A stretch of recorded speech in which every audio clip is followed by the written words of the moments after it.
Today, we're going to learn how to do diagonal lashing. So you use diagonal lashing when there are two branches that are diagonally cross with each other and you want to secure them. It's similar to square lashing.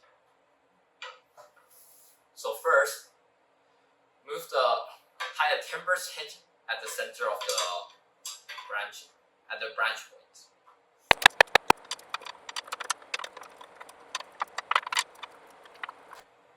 Now, move the rope across the timber stitch that you have just made in a diagonal fashion like this.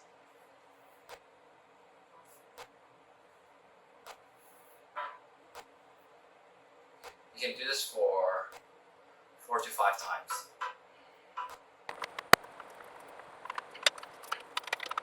Now you repeat it for the opposite ends.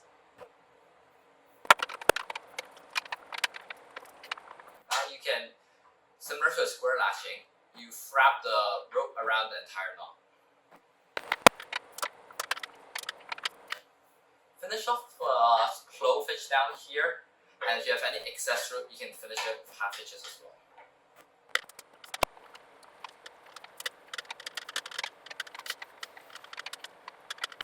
And that's your diagonal lashing done.